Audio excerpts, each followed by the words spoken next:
I love Jif. That's my changing paradigm. Thank you. Peanut butter is awesome. It's great, right? I mean, let's not lie here. Peanut butter is fantastic. So when I was a kid, right, I would caught in my room, Jif, spoon. Hey, Mom, what's up? From that point forward, my mom, being as cool as she is, started getting the regular Jif for my brother and myself and for the sandwiches and stuff, and then the little guy Jif for me, which is great. I love bananas.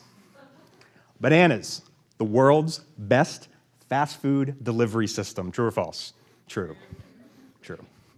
Easy to handle, portable. If you open it correctly, which is not from the stem, but from the bottom, one piece, throw it out. These things are fantastic, right? Fantastic. You put these two things together. I mean, this is a party. This is a party. The PB&B, who's with me on this? Is anyone with me on this? Ah, yes, I mean, come on. Two great things. Together, even better. I mean, you can't beat this stuff. And so I look for these in society, and I come across this thing about people and politics. Now, I think I like both. I think I'm interested in both. Maybe not as much as peanut butter and banana, but there is something to this, right? And if we examine these two things and make sure that these two things sort of work together like a PB&B does, we might have something interesting here. So why don't we do this for just 1 second? So people's the easiest one. Okay, people simple. Everybody right now, turn to your right, turn to your left. You've just examined people, nice job. That's us, it's pretty good. I think we get this. So the other thing is this politics thing. And this is interesting here in town here, especially by being here in DC. Politics. These things should equate, I think, right? I think they should equate. But there's something about politics that just doesn't seem to work the way that it needs to. And we've talked about this in a lot of different ways, and I'm sure here on this campus, you talk about it a lot, right? There's just something about politics, and I think the fundamental question is are politicians connected to us? Are they making connections? And us, not US, United States, us, people, the people thing. Are they connected? Are they connected the way they should be? Are they connected at all? I mean, that's the questions that I think we have to ask ourselves.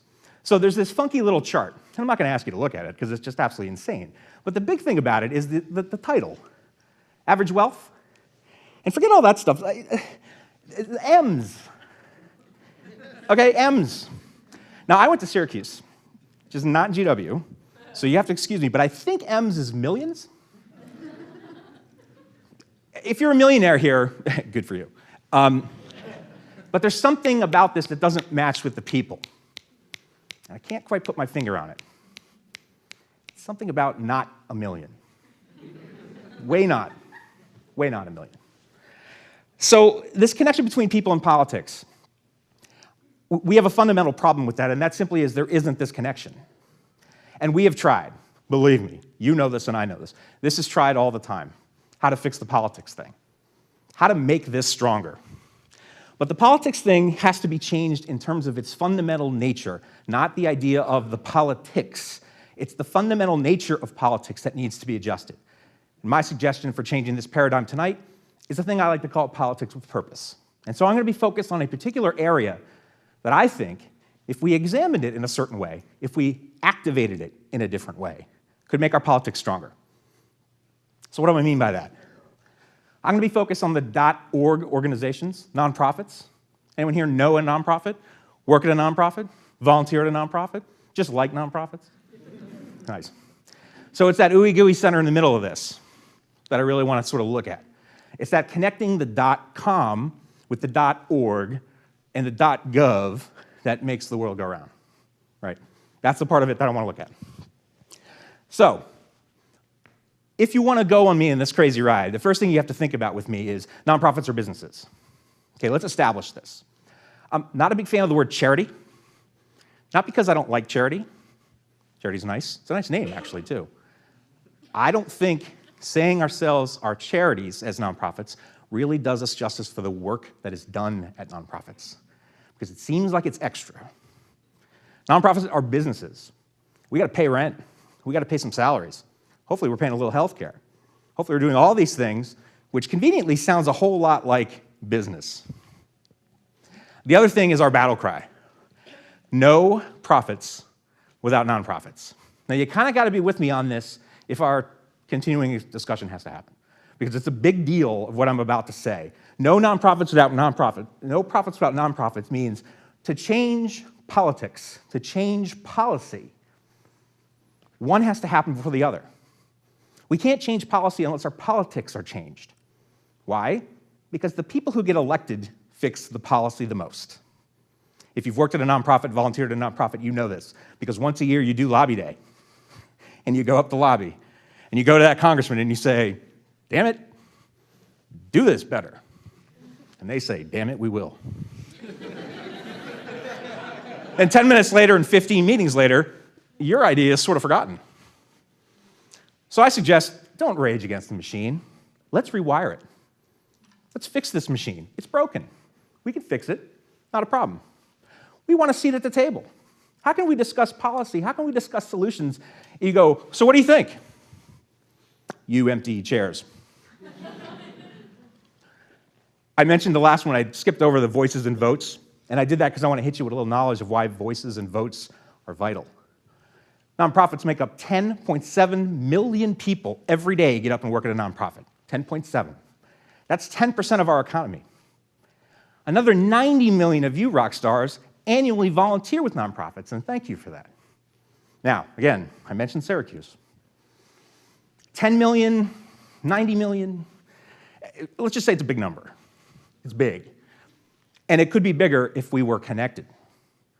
We are the third largest sector in America right now, behind retail and manufacturing.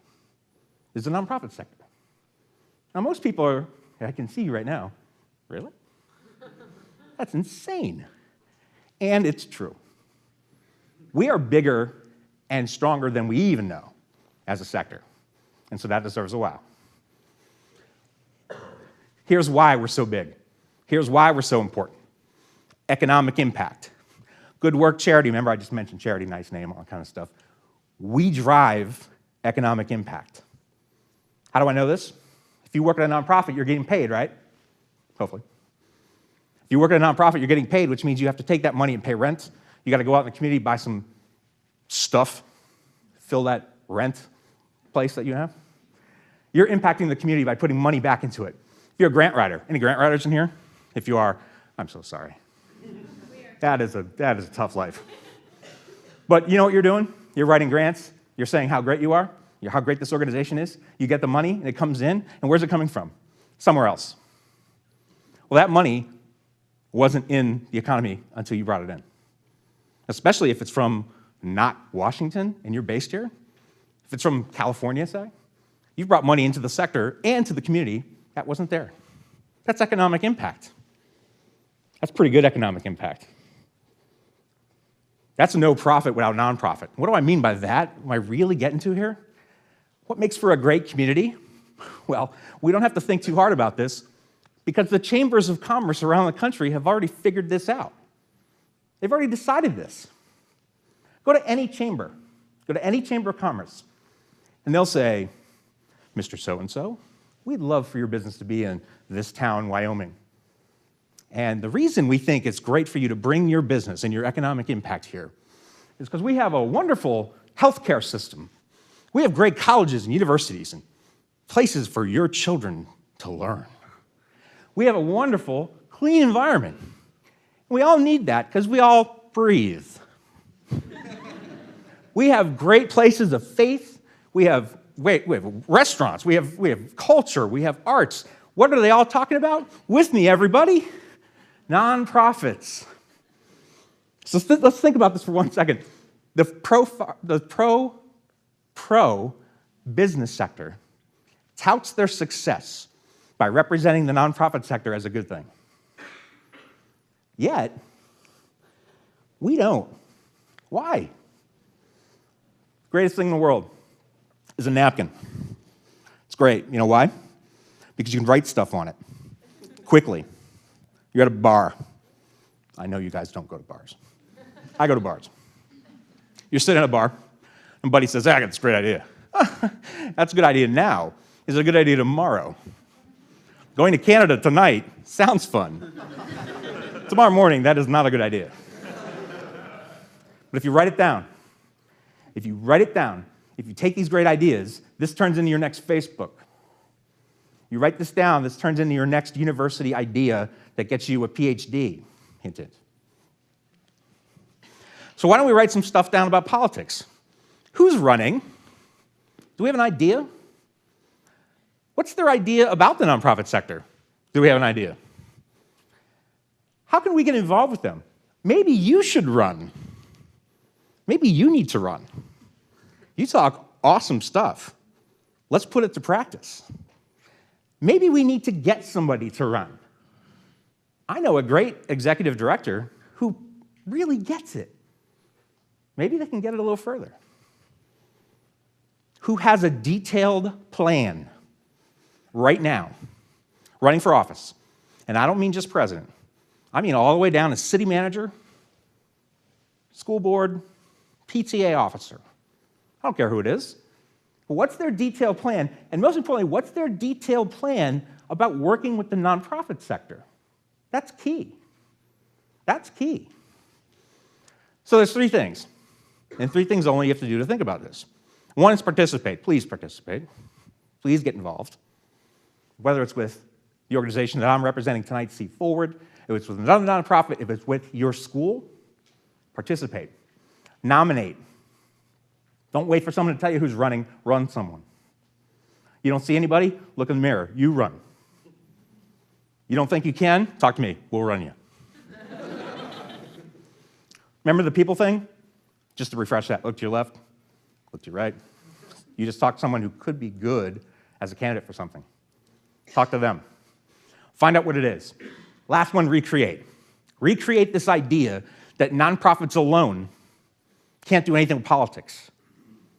Nonprofits alone can't do anything with politics because they think they can't. They're too busy. We don't have the budget. We don't have people. People, funny. We just identified a lot of people in here. There are people everywhere, and I'm pretty sure if we recreate this, we can get things moving. We can get to politics with purpose. We can change the dynamic of politics. It's not bad because it's bad. It's bad because it's broken. Don't rage against the machine, rewire it. And we can do that. We can do that so that all of a sudden, our politics starts kind of addressing the people. Again, I remember somewhere the we the people thing. It comes from some kind of document I've read. I know it. And we can make it so that the people are greater than the politicians and greater than the politics. Because at the end of the day, we want one hell of a great sandwich. That sandwich moves us. It moves us to move. It moves us because it's right and tasty. Politics isn't really tasty, but you know what I mean.